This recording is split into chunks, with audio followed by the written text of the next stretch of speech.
Baik, syukran jazakallah khairan jaza. Bismillahirrahmanirrahim. Assalamualaikum warahmatullahi wabarakatuh. Alhamdulillahirabbil alamin. Alhamdulillahilladzi hadana li hadza wa ma kunna linahtadiya laula an hadanallah. Asyhadu an la ilaha illallah wahdahu la syarikalah wa asyhadu anna Muhammadan abduhu wa rasuluhu alladzi la nabiyya ba'da. Allahumma shalli wa sallim wa barik ala Rasulillah wa ala alihi wa sahbihi wa mawalah ila yaumil qiyamah, amma ba'du. Qala Allah Ta'ala fi kitabihil karim wa huwa asdaqul qailin, a'udzu billahi minasyaitonir rajim. Wa idza qila lahum la tufsidu fil ard qalu innama nahnu muslihun ala innahum humul mufsiduna walakin la yash'urun. Shadaqallahul azim. Allahumma arhamna bil Qur'an. Para asatid, para ajengan, alim ulama, ayyuhal fadil kiram yang hadir di kesempatan yang berbahagia ini, di ruang yang juga mudah-mudahan Allah berikan berkah untuk kita semua. Sengaja Al-Fakir sampaikan muqaddimah yang tadi di awal. Alhamdulillazi hadana li hadza. Kita bersyukur bahwa Allah mudah-mudahan memberikan kita petunjuk dan hidayah menuju kebenaran. Karena mendapatkan hidayah dan bisa ditunjukkan pada kebenaran itu satu perkara yang sangat mahal sekali. Terutama di zaman yang penuh dengan berbagai macam fitnah sekarang ini. Sebagaimana Nabi katakan akan datang fitanan kakitoilil al-muzlim. Akan datang nanti masa banyak potongan-potongan fitnah seperti malam yang gelap gulita. Tuh Masya Allah, sampai-sampai kita ini sulit untuk bisa mengetahui mana yang hak dengan yang batil, mana yang urgent, yang penting, mana yang tidak penting. Banyak orang hari ini menganggap yang tidak penting itu jadi penting. Kalau dikatakan oleh orang-orang itu tidak penting, maka dia buat alasan ini penting. Akhirnya tidak penting dianggap penting dan dipenting-pentingkan, seperti itu. Maka banyak orang hari ini sebetulnya dia itu penghasilannya pas-pasan, tapi ingin hidup mewah. Kalau kata orang Bekasi bilang, biar tekor asal nyohor, begitu. Nah, ini realita, ya. Jadi kalau kita lihat orang mobilnya mobil mewah, yang cc-nya 3.000, 5.000 ke atas, begitu kan, rumahnya mewah. Sebetulnya, ini kata teman-teman saya yang pengusaha, itu jangan kita tuh terpukau. Karena banyak mereka itu ternyata punya properti, punya hati seperti itu hasil utang, begitu. Yang tiap bulan sebetulnya pusing mereka itu, Pak. Kenapa? Tagihan masuk terus itu. Masuk tagihan itu. Kita yang nggak punya mobil mewah, saya alhamdulillah nggak punya mobil mewah, Pak ya. Lihat asa, aduh luar biasa. Bapak ya tak mobilnya ganti-ganti tiap tahun. Mobil rumahnya renov lagi, ya. Kemudian juga bajunya, handphonenya ganti. Kan pamajikan utara ganti begitu. Tapi sebetulnya ini cerita beberapa orang kepada saya, tiap bulan mereka liar, Pak. Pusing, mikirin apa? Mikirin hutang, tagihan. Begitu telat bayar, datang debt collector, Pak. Dan waktu minjem mah ke bank, yang menyambut mah SPG, anugarelis. Yang cantik-cantik, mangga Bapak silahkan, ini ada pinjaman, bisa sampai 500 juta. Wah, ngomongnya manis, penampilan juga manis. Begitu telat bayar 3-4 bulan, yang datang siapa? Ambon, Pak. Ngeri itu ya. Walaupun kalau orang Ambon masih kurang ngeri, kalau orang Banten lebih ngeri lagi. Beduk yuk kan, ayo bayar tuh gitu. Nah, lebih bahaya lagi seperti itu ya. Nah, para hadirin jamaah yang Allah muliakan, tadi disampaikan oleh Ustaz Abu Hafid, bagaimana kita ini sekarang hidup di dalam satu pemerintahan yang sepertinya tidak tahu dan tidak tahu atau pura-pura tidak tahu mana yang darurat bagi umat. Mana yang darurat bagi rakyat seperti itu. Ini rumah masih ada, tinggal diperbaiki. Tapi ngotot pengen pindah ke rumah baru yang di situ lahannya punya orang, ya, tidak murah begitu kan, tapi ngebet pengen pindah. Dari mana duitnya? Gampang, ngutang aja begitu. Atau kita minta bantuan tetangga untuk membantu membangun rumah. Seperti itu. Ini pikiran yang banyak muncul hari ini. Itulah jadi alasan kenapa kemudian saya awali dengan surat Al-Baqarah tadi. Allah menyebut, karena cocok ayat ini.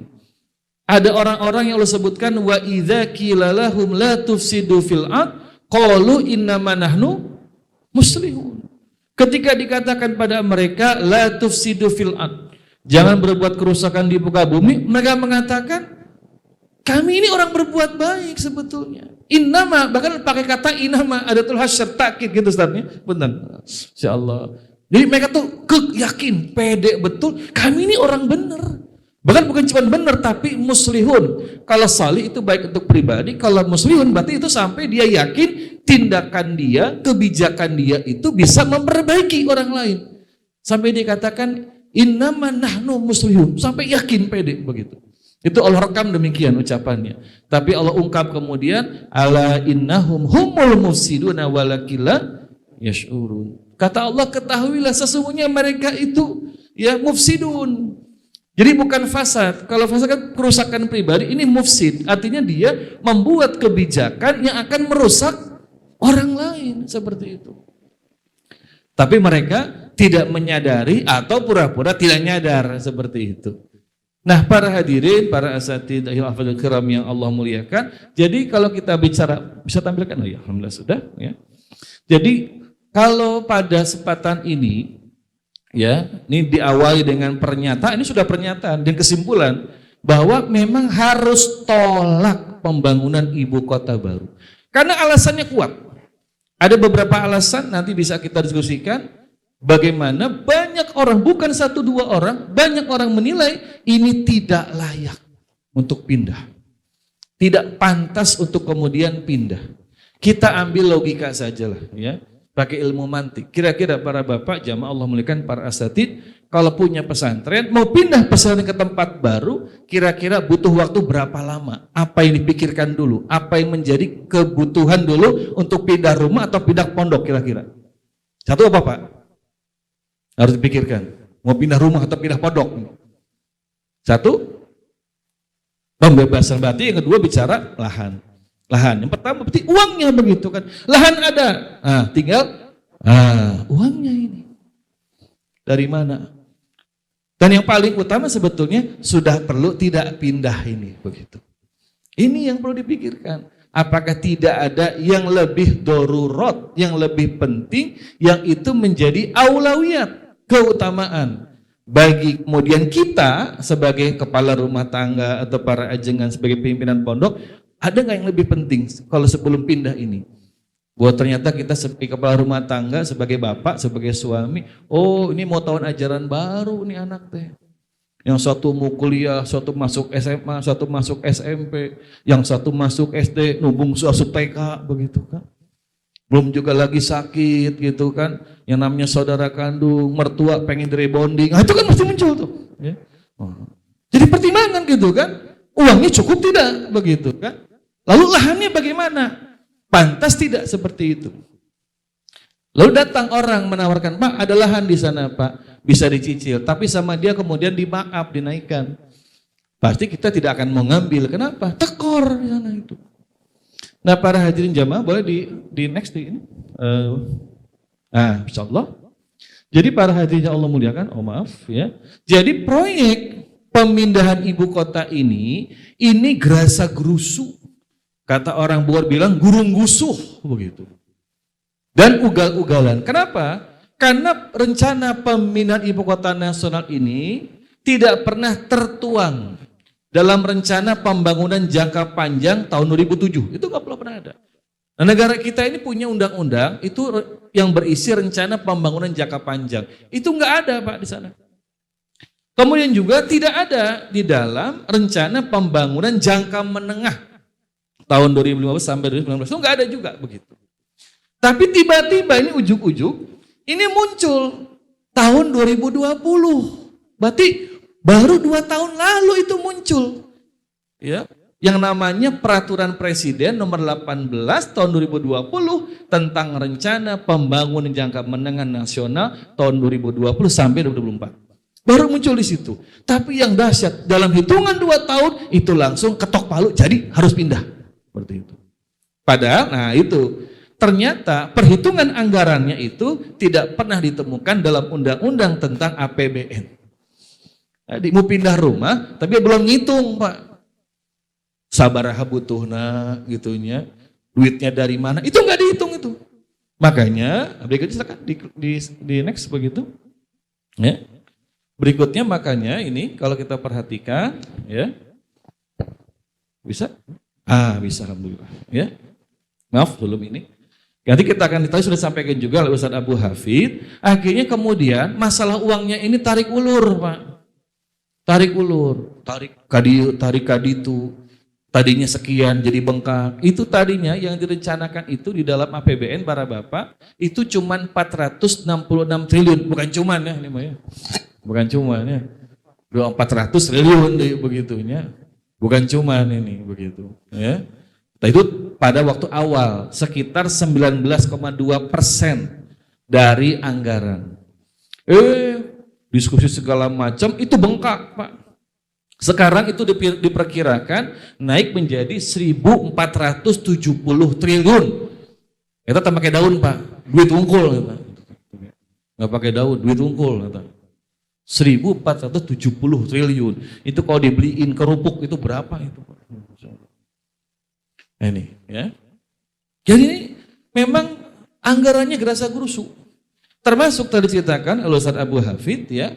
Bagaimana itu ada rencana pemerintah menggunakan namanya Dana Pemulihan Ekonomi Nasional, itu PEN singkatannya.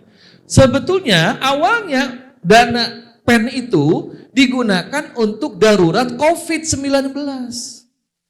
Karena banyak warga terdampak COVID, usahanya tutup segala macam, belum yang harus dirawat rumah sakit, bayar dokter segala macam, dari situ. Ini dengan tega mau ditarik, dibedol buat bayar pindahan rumah. Bayangkan ini. Ini dari mana tanggung jawabnya secara moral terhadap masyarakat. Jadi ini betul-betul satu skenario yang memang berbahaya ini.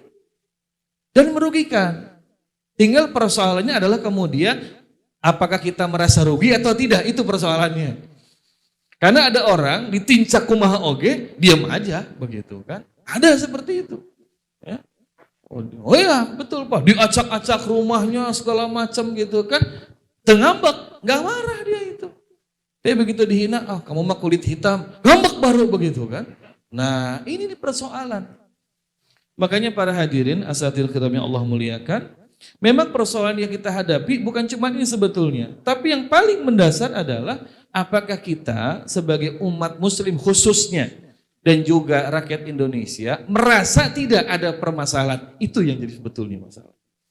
Karena walaupun ini masalahnya besar, tapi kita nggak merasa masalah, ya sudah, tenang-tenang saja, bisa tidur nyenyak, bisa makan enak seperti itu, ya.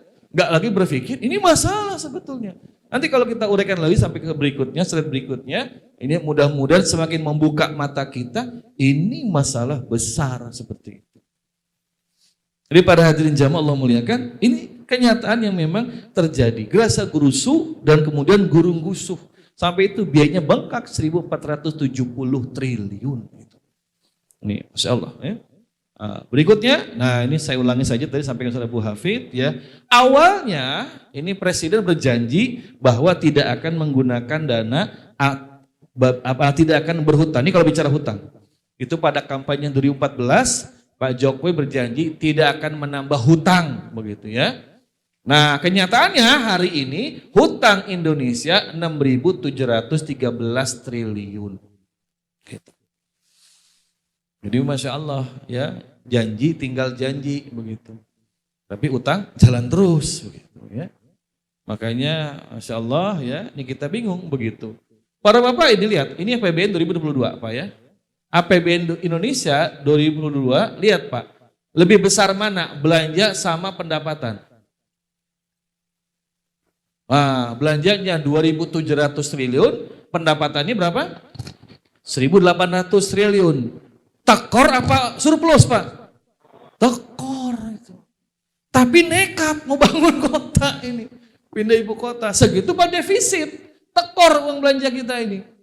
Dan kalau bapak-bapak tahu, dari APBN itu, nah ini Pak, itu untuk bayar utangnya sebesar 405 triliun. Itu bunga utang, maaf, baru bunga utangnya saja. Belum utang pokoknya. Itu baru bunga utangnya, pemerintah harus membayar 405,9 triliun. Dan jangan lupa, itu utangnya utang ribawi. Namanya bunga utang riba. Sementara Allah sudah mengatakan wa al-bai'a wa harrama riba. Allah menghalalkan jual beli dan mengharamkan riba. Begitu. Bahkan dikatakan oleh Allah bahwa ada orang yang mereka itu ya, Masya Allah. Ada orang-orang yang mereka la yakumuna illa kama yakumul ladzi yatabata syaitan minal mas. Ada orang yang tidak bisa berdiri melainkan seperti dibanting syaitan. Lianahum, karena mereka mengatakan innal bai'a mislu riba. Karena mengatakan jual beli sama dengan riba. Apa yang terjadi? Kata Allah, mereka tidak bisa berdiri tegak melainkan seperti dibanting syaitan. Kesurupan begitu. Nah ini kalau kita tinjau dalam ilmu ekonomi sekarang, para bapak ibu jamaah Allah muliakan asal kiram, ya, bahwa bunga hutang itu, riba itu menyebabkan ekonomi kita tuh susah berkembang. Karena itu mencekik, nyekek. Bayangkan Pak, ini bayar bunga utangnya saja 4.000 triliun. Bunga utangnya itu. Terbayang itu berapa pokok utangnya itu. Na'udzubillah minzalik. Ini riba. Itu riba seperti itu. Ini memberikan beban berat kepada APBN. Nah, sementara para jamaah sekalian, ini kalau kita lihat lagi di sini, mohon maaf bisa bantu, nggak bisa lagi. Ya. Macet ya. Mohon kan bisa diklik.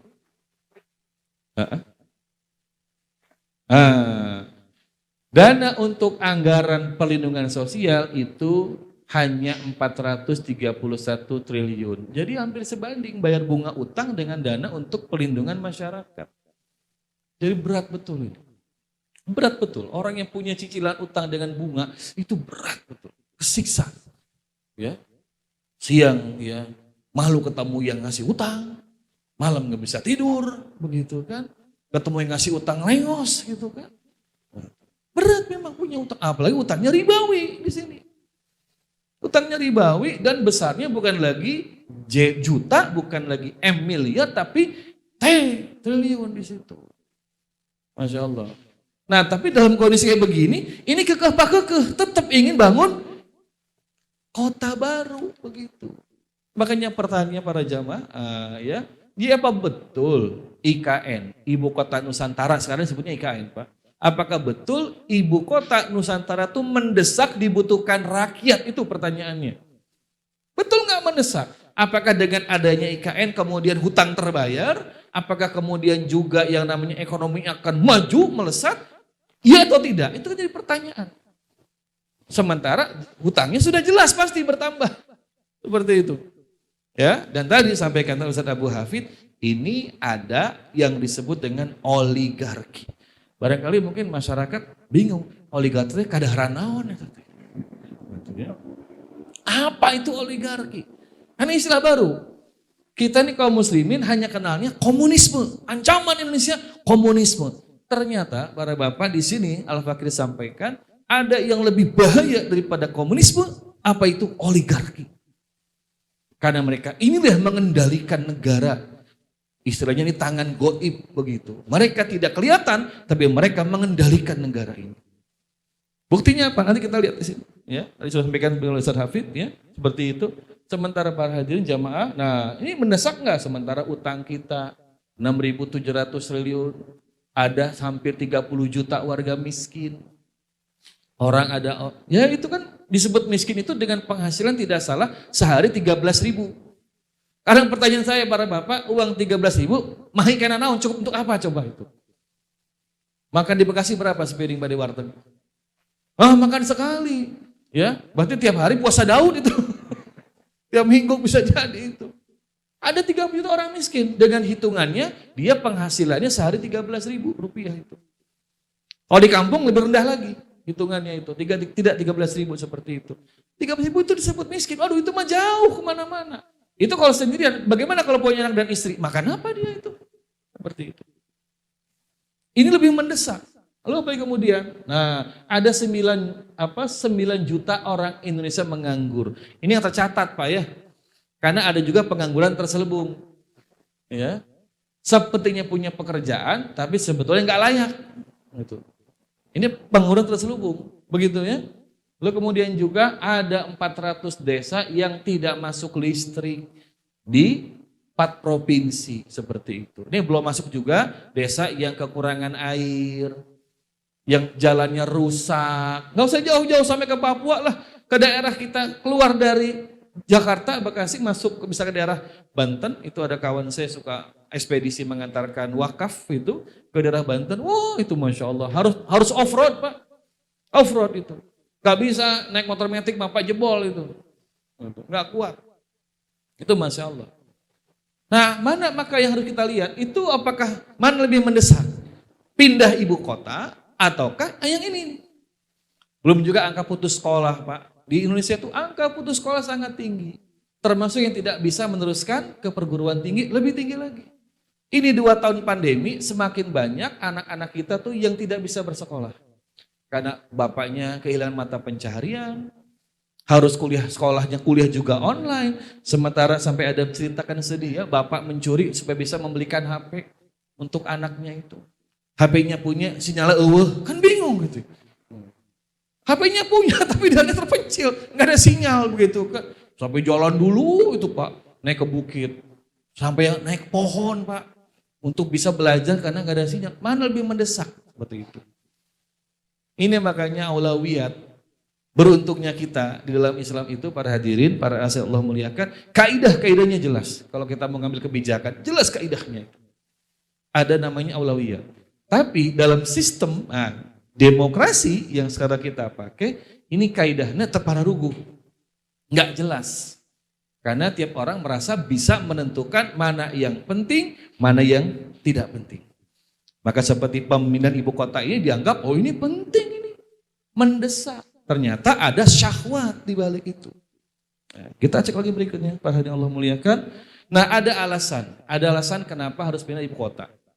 Ini beberapa alasannya. Nah, mohon maaf, bisa dibantu? Macet lagi. Alhamdulillah ya. Ini sekurang-kurangnya 4. Tambah satu lagi sebetulnya saya kurang di situ. Ya, yang pertama alasannya bahwa Kalimantan itu aman dari gempa. Kemarin rasa gempa Pak ya, sampai Jakarta panik gitu, orang-orang luar dari gedung gitu kan bertingkat. Karena gempa daerah Banten kerasa sampai ke Bekasi, ke Jakarta seperti itu. Nah kata mereka Kalimantan aman dari gempa. Lalu ibu kota baru itu Pasir Penajam Utara itu juga bebas banjir. Gitu. Jakarta wah banjir terus seperti itu. Yang ketiga, ibu kota baru dirancang akan modern, smart and green city. Maksudnya itu tidak banyak polusi, nggak seperti Bekasi, Jakarta. Wah, udah langitnya gelap lah begitu polusi. Yang keempat alasannya pemindahan ekologi ibu kota akan menyelamatkan lingkungan atau ekologi Pulau Jawa. Karena sekarang di Pulau Jawa hutan sudah jarang. Malah yang namanya macan Jawa sudah kalah sama orang Jawa.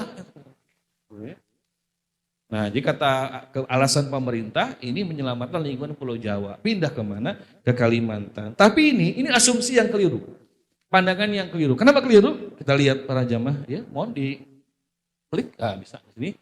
Faktanya, ini kata Kepala Bidang Mitigasi Gempa Bumi dan Tsunami BMKG, Kalimantan itu rawan gempa, Pak. Rawan gempa, karena ada 3 lempengan. Nah, ini, ya. Ada 3 lempengan besar, ini yang bisa menimbulkan gempa di Kalimantan. Ini. Jadi ada Sesar Maratua, Sesar Mangkalihat, dan Sesar Paternoster. Ini 3 lempengan gempa, ini yang rawan. Dan itu ternyata, nah ini diantaranya, melintasi Balikpapan dan Penajam Pasir Utara di sana itu. Maka itu kita heran ya. Kemarin saya baca berita Kepala BIN, Badan Intelijen Negara, mengatakan pemindahan ibu kota sudah dilakukan dengan studi yang matang. Kok ini lolos begitu? Yang bilang siapa? Pemerintah juga, BMKG yang bilang ini. Ya, bukan saya kata BMKG ini. Kok ini lolos begitu kan? Seperti itu. Jadi kalau dikatakan ibu kota baru nanti bebas gempa, faktanya tidak. Ini yang terjadi. Ini masalah. Ya. Jadi apa yang dikatakan aman gempa, ini berarti jangan-jangan hoax di sini nih. Kita khawatir begitu ya. Berikutnya apa lagi? Nah, bebas banjir. Enggak. Ternyata daerah Penajam Pasir Utara itu akhir tahun kemarin banjir itu. Dan dua jenis banjir di sana itu. Satu banjir akibat hujan, yang kedua banjir rob. Air lautnya naik. Dua ancaman itu. Dua ancaman mengancam Penajam Pasir Utara. Banjir dari hujan, kedua banjir air laut. Oh, bayangkan. Berarti nggak aman ini. Ya. Belum lagi, nah ini kasus kebakaran hutan. Menurut pemerintah itu, di Kalimantan Timur 2019 itu ada 6.715. Ya. Ada dan itu per September. Berikutnya ada 1.106 titik panas api. Karena itu kan semua kan batu bara Pak, di mana-mana itu banyak. Tanahnya gambut begitu. Namanya kalau sudah musim kemarau Kalimantan itu ya kena gesek saja pohon apa batang kayu nyala itu. Bahkan seperti kata pepatah, seperti api di dalam sekam itu. Itu kelihatannya enggak kebakar, tapi dalamnya tuh nyala seperti itu. Terutama ancaman di musim kemarau yang panjang. Maka rawan ancaman dua, banjir dengan kebakaran ini. Nah, ini kita jadi bingung bertanya, studi kelayakannya mana ini? Dan bukan cuma saya yang bertanya, tapi para pakar juga menanyakan, studi kelayakan tentang masalah ini tidak pernah dibaca dan disampaikan kepada para akademisi kampus-kampus itu. Nah, maka jangan-jangan kita curiga dan khawatir ini ada syahwat sesuatu di sana itu. Baik, para jamaah Allah muliakan hadirin rahimakumullah. Next ya, berikutnya kalau kita perhatikan lagi. Nah, ini Pak, pembangunan ibu kota Nusantara ini berpotensi semakin merusak ketersediaan air. Karena memang dari tadi disampaikan oleh Ustaz Abu Hafid, daerah sana itu memang air itu susah Pak. Susah, ini disebutkan nih, tulis ya. Dalam kondisi normal saja, kota Balikpapan seringkali krisis air bersih dan air minum. Itu warga Penajam Pasir Utara, itu setiap bulan harus keluar uang 800.000 Pak, buat beli air bersih setiap bulan. Nah sekarang kalau jadi dibangun, Bapak lihat, di kawasan ini Pak, ada 3 hutan yang itu menjadi penangkapan air. Satu, hutan konservasi taman hutan, ya, Bukit Soeharto, hutan lindung Sungai Wain, dan hutan lindung Manggar. Apa fungsi hutan? Untuk menangkap air. Musim hujan datang, maka ditangkap air itu untuk komunitas, untuk ekologi lingkungan di sana. Baik untuk hewan, tanaman, juga untuk manusia. Sekarang bayangkan, itu nanti kena babat itu. Dibangun. Maka bisa semakin parah nanti ketersediaan krisis air yang ada di daerah Kalimantan Timur, khususnya di calon ibu kota negara baru itu. Jadi ini kira-kira para bapak layak tidak Pak? Enggak layak ini. Clear sudah di sini, ini enggak layak seperti itu. Dan menyampaikan, saya hanya mencuplik apa yang disampaikan oleh beberapa pakar di bidangnya ini. Tadi BMKG menyampaikan, kemudian juga ada para ahli bidang lingkungan menyampaikan seperti itu. Ya. Lalu berikutnya, para jamaah Allah muliakan, nah, ini maaf, bertumpuk ya, bahwa pembangunan IKN juga merusak ekosistem apa? Mengancam keberlangsungan hidup flora dan fauna. Jadi ini akan banyak nanti binatang itu mereka terancam punah. Orang utan, bekantan, bahkan nanti bisa terjadi perang, pertempuran antara manusia dengan binatang. Yang sekarang saja di Kalimantan sudah sering terjadi buaya dengan manusia itu. Kita sering baca, orang lagi nyuci diterkam buaya. Kenapa? Karena sudah rusak sungainya itu. Akibat penembangan, akibat konsesi lahan seperti itu. Apalagi ditambah nanti pembangunan. Nanti jangan-jangan makin banyak buaya yang menyerang manusia dan jadi buaya darat. Bahaya ini. Ya. Masya Allah. Ya. Gitu para hadirin ya. Kemudian juga berdampak pada pencemaran dan kerusakan lingkungan. Ini Pak, ini Teluk Balikpapan ini ya. Ini beberapa kali terjadi pencemaran akibat apa? Kebocoran. minyak tumpah seperti ini. Dan itu mengancam berbagai macam fauna di sana seperti dugong, kemudian juga pesut. Nah, itu terancam itu di sana. Saya pernah ke daerah yaitu yang namanya Sukamara dan Sukarama. Itu Kalimantan itu. Sukamara itu Kalimantan itu. Wow, lu orang Kalimantan ya. Saya lupa itu, Pak ya. Ya, nah itu. Itu sungainya, Pak, itu Masya Allah. Itu kalau sedang air sungainya turun, nah itu kita panen udang itu, apa namanya, udang sungai. Sebesar gini, Pak, udang sungainya, Pak. Oh, itu saya disuguhi 4 biji. Pak Iwan, habiskan. Oh, saya bilang habiskan gimana? Gitu. Tapi sekarang sudah semakin rusak. Semenjak ada perkebunan sawit. Jadi banyak kapal-kapal itu bawa minyak kapal sawit, itu minyaknya bocor. Akhirnya ada beberapa jenis ikan. Anak kawan saya nelayan di situ, cerita akhirnya itu rusak, mati. Jadi matanya pecah itu ikan. Kemudian itu rumah-rumah ikan, pohon-pohon. Itu kan pohon-pohon itu rumah ikan tuh Pak, di sungai itu. Itu rusak itu. Sekarang apalagi ini, kalau terjadi, karena nanti Teluk Balikpapan Pak akan jadikan teluk dan kawasan industri di sini. Kebayang, dia rusaknya itu. Luar biasa. Nah, ini mengancam ekologi lingkungan ada di sana seperti itu. Dan bukan cuma itu. Nah, berikutnya mengancam penghasilan lebih dari 10.000 nelayan. Karena kalau sudah rusak lingkungannya, ya, kalau sudah rusak nanti di situ ekologinya di sini, ya, ini rusak, ikan-ikan juga akan mati atau pergi dari sini. Akibatnya sekitar 10.000 nelayan terancam penghasilannya. Ada 6.000 dari Kutai Kartanegara dan seterusnya itu. Ini terancam mereka itu. Padahal di Indonesia itu Pak, kalau para Bapak tahu, ada 2 kelompok masyarakat yang miskin Indonesia. 1 petani, kedua nelayan. Yang sampai sekarang itu mereka kategorinya kelompok miskin. Jadi kita ini prihatin, negara agraris tapi petaninya mana miskin. Karena senangnya apa? Impor. Ya, kacang kedelai impor, itu. Bawang putih impor. Pokoknya impor semua seperti itu. Mana petani miskin? Saya punya kampung daerah Bandung, Pak. Anak mudanya sudah nggak tertarik jadi petani, Pak. Nggak tertarik. Kenapa? Karena nggak memberikan keuntungan. Tuh lulusan IPB, itu pertanian Bogor, Pak. Nggak ada jadi petani, Pak. Paling 1% jadi petani. Yang ini apa? Jadi bankir. Makanya IPB, itu perbankan Bogor. Udah nggak menarik jadi petani itu. Ada 1-2 orang. Aku jadi petani, itu yang bikin teman-temannya terharu. Ada juga teman aku jadi petani ya. Karena saking udah menarik jadi petani Pak. Tapi kalau para bapak ke bank, itu banyak lulusan IPB itu. Manajernya, staffnya, itu banyak orang IPB di sana itu. Itu Masya Allah. Karena sudah gak menarik jadi petani itu. Sementara kalau di Amerika Pak, petani itu, wih kaya luar biasa. Jimmy Carter, mantan presiden Amerika, itu keluarga petani kacang. Petani kacang aja bisa jadi presiden tuh Pak. Bayangkan. Apalagi petani durian, lebih kaya lagi nanti begitu ya. Itu baru kacang begitu kan. Ini Masya Allah. Pak jemaah Allah muliakan. Masih ada waktunya Ustaz? Masih. 5 menit lagi ya. 15 menit lagi. Baik. Berikutnya, Masya Allah. Ini. Nah ini tadi sudah disampaikan oleh Ustadz Abu Hafid. Nah ini Pak ya. Nah para Bapak, calon ibu kota baru itu bukan tanah kosong Pak. Bukan tanah kosong, tapi tanah sudah ada pemiliknya. Sekarang misalkan di kawasan Jababeka ini mau dibedol, ya, dibeli oleh pengusaha. Kira-kira harganya mahal apa murah, Pak?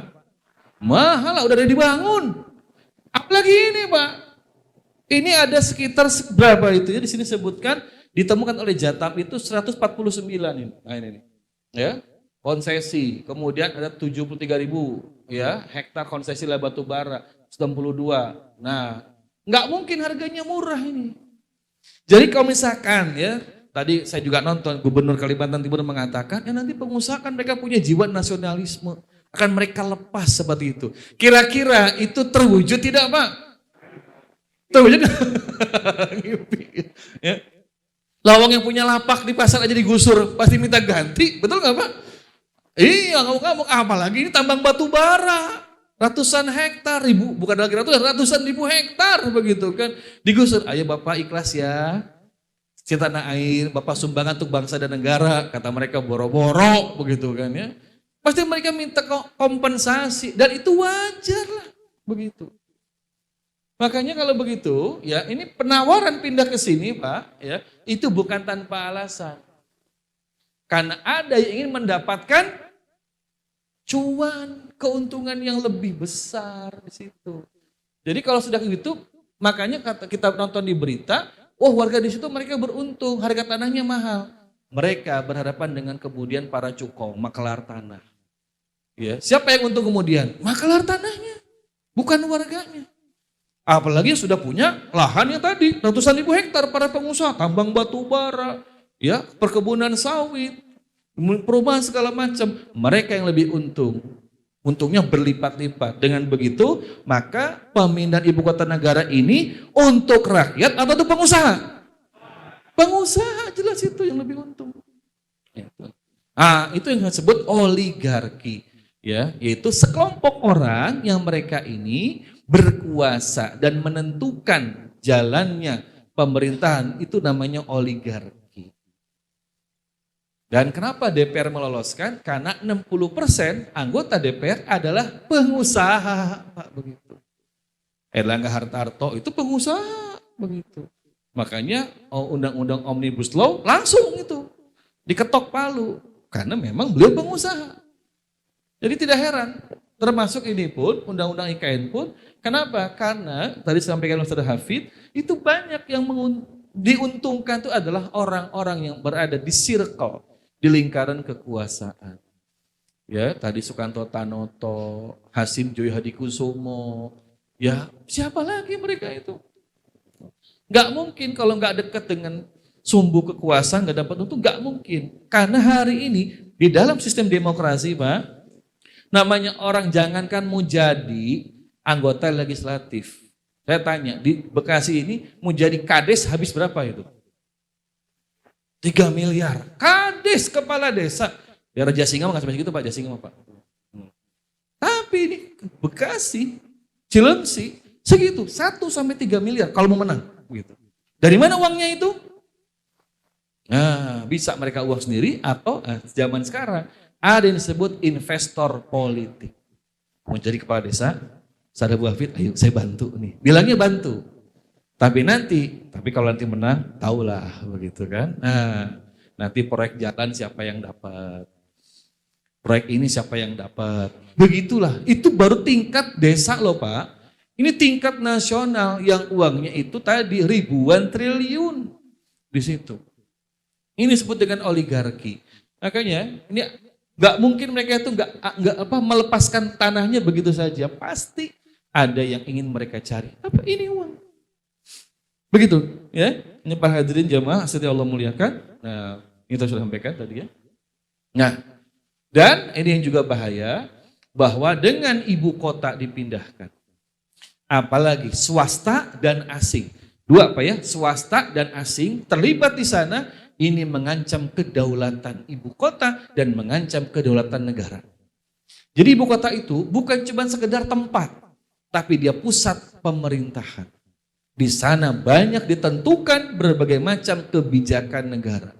Kalau ternyata di ibu kota itu ternyata separuhnya itu dimodali oleh swasta dan asing, maka mereka berarti punya saham kedaulatan di ibu kota dan mereka bisa menentukan nanti arah satu negara. Begitulah.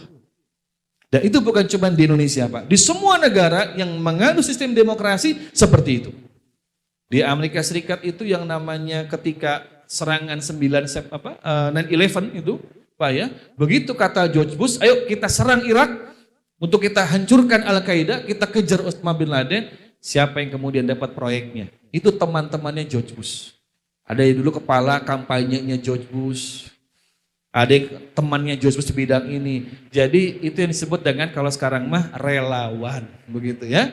Makanya sekarang kita lihat para jamaah di komisaris BUMN dijabat oleh banyak relawan. Makanya bukan BUMN, BUMR, Badan Usaha Milik Relawan. Nah kalau gitu jangan disebut relawan karena nggak rela. Yang namanya relawan berarti nothing tulus, ikhlas begitu kan, nggak mengharapkan apapun ini. Ini bukan cuma di Indonesia, di semua negara yang mengandung sistem demokrasi terjadi yang seperti itu. Di mana swasta itu berperan dan nanti mereka akhirnya menguasainya. Karena berapa? Enggak tanggung-tanggung Pak, 46,5%. Tapi kan sama dengan BUMN, para bapak, BUMN Indonesia sekarang banyak yang tekor. yang bangkrut. Waskita Pak itu tekor. Garuda nggak bisa terbang lagi Pak. Gitu, ya. Udah kelepak-kelepak tuh Garuda Pak. Gitu, Pak. Dan hampir banyak BUMN Indonesia itu kondisinya kolaps. Pertamina rugi 11 triliun kemarin. Jadi dari mana ini BUMN bisa memodali pembangunan ibu kota baru? Susah itu. Lawang mereka itu sudah megap-megap, sudah Senin Kamis malah Daud barangkali gitu. Nafasnya itu mau memodali ibu kota baru, nggak mungkin itu. Karena hutang BUMN Indonesia sudah mencapai 2.000 triliun Pak, bayangkan itu. Cuma bisa sare itu hutang 2.000 triliun begitu. Insya Allah. Makanya nggak mungkin, pasti swasta akan banyak masuk. Kemudian, nah ini berikutnya, Kementerian Perencanaan Pembangunan Nasional atau Bappenas sudah siap kemudian nanti menampung investor asing. Jadi sudah disiapkan pola nanti asing bisa ikut membangun di ibu kota baru. Lah ini berarti mengancam kedaulatan satu negara. Kalau sampai asing ikut campur dalam pembangunan ibu kota. Nah, baik ya, bentar lagi. Nah, ini sudah terbukti Pak. Ada satu pabrik semen, ini ujung-ujung Pak, mendadak pabrik semen dibangun di Kalimantan Timur. Namanya pabrik semen asal Cina, itu Hongxi. Itu sudah dibangun di sana. Jadi nanti ketika pembangunan berjalan, semennya dipasok dari situ. Ini cakep bener Pak, saya tahu cakep bener nih ya. Cakep bener. Ada orang lagi bangun apartemen, Bapak mau cepat kaya, sebelahnya bangun warung kaya itu pasti. Kulinya makan di situ pasti itu kuli-kulinya itu. Ini lagi membangun bukan warung nasi Pak, pabrik semen bangun di situ. Supaya apa? Lebih cepat murah. Karena kalau dihitung-hitung itu biaya pengangkutan material Pak. Dari Teluk beli pabrik ke sana itu 50 juta totalnya. Setiap kali angkut 50 juta. Itu biaya angkut material. Nah padahal para jamaah, para Allah muliakan, produksi semen nasional itu baru terserap 60%. Semen Cibinong segala macam, itu 3 roda, itu baru 60%. Ada 40% yang gak terserap. Tapi kemudian kenapa malah dibangun pabrik semen asal Cina? Inilah kepentingan asing dan aseng sana itu. Nah di sana. Hadirin jamaah Allah muliakan. Nah berikutnya, ini Pak. Bentuk pemerintahan IKN itu nanti adalah otorita.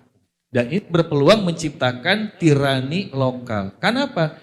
Pemimpinnya langsung diangkat oleh presiden, setingkat menteri, dan tidak ada DPRD. Sementara salah satu fungsi DPRD apa? Mengawasi, mengontrol. Itu dihilangkan di sana itu. Nah ini bahaya, ini menciptakan nanti tirani ini lokal seperti itu. Karena nggak ada yang kontrol. Dan yang sudah digadang-gadang jadi ini siapa? Adalah Ahok. Sudah disiapkan namanya untuk jadi kepala otorita di ibu kota baru. Padahal Ahok ini di Jakarta ada kurang lebih 7 dugaan skandal korupsi melibatkan dia. Dia jadi komisaris Pertamina, katanya merem aja untung Pertamina. Sayangnya dia melek, jadi rugi 11 triliun begitu. Wah harusnya merem, kalau merem untung itu malah melek. Jadi rugi 11 triliun ini. Maka para hadirin jamaah Allah muliakan, terakhir sebagai kesimpulan dan penutup ya, dengan melihat paparan tadi, bagaimana para bapak keputusan tentang ibu kota baru ini terima atau tolak? Tolak. Nggak layak dan tadi menciptakan ancaman pada kedaulatan negara. Dan yang paling penting juga tidak kalah penting itu adalah bahwa ternyata yang disebut dengan demokrasi dari rakyat oleh rakyat untuk rakyat, faktanya tidak pernah membawa suara para bapak semua di sini. Ya. Kenapa? Kita lihat Pak, dari hasil survei, ini di sini, bisa tolong diklik ke slide nomor 3, digeser.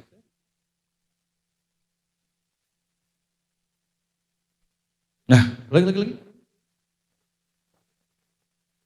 Terus, nah ini Pak, hasil survei itu dari satu lembaga survei kedai kopi, 61,9% warga menolak. Kemudian ini bulan Januari Pak 2022. Berikutnya 58% lebih warga pun menolak perpindahan ibu kota. Kalau begitu, wakil rakyat yang mengesahkan undang-undang IKN ini wakil siapa ini? Ya, wakil siapa gitu kan Pak? Kalau betul wakil rakyat, kenapa suaranya beda dengan suara keputusan rakyat? Begitu kan? Nah yang terjadi bahwa dalam demokrasi itu tidak pernah namanya rakyat berdaulat. Yang ada rakyat hanya diminta suaranya mencoblos wakil yang sudah dipilih oleh parpol. Yang ada di DPR adalah wakil parpol mereka itu. Kalau ada anggota DPR, keputusannya berbeda dengan parpol, pasti dia akan di-recall, akan ditarik nanti, diganti dengan yang lain. Karena dia harus mewakili kepentingan partai politiknya, bukan kepentingan rakyatnya. Itu fakta dalam sistem demokrasi. Makanya para jamaah yang Allah muliakan, inilah fakta demokrasi. Karena yang menentukan hukum bukan rakyat, tapi ternyata adalah wakil-wakil dari partai politik masing-masing. Mudah-mudahan bisa bermanfaat dan kita semua sepakat bahwa ini merupakan produk yang mudarat dan dalam Islam sudah jelas kaidahnya darul mafasid muqaddamun min jalbil masalih, bahwa menolak kemudaratan lebih penting didahulukan daripada yang namanya mendatangkan kemaslahatan. Apalagi ini belum jelas maslahatnya sementara mafsadatnya sudah jelas banget, seperti itu. Mudah-mudahan Allah memberikan kita pertolongan, kemudahan. Dari Al-Faqih cukup sekian. Mohon maaf bila banyak kekurangan. Assalamualaikum warahmatullahi wabarakatuh.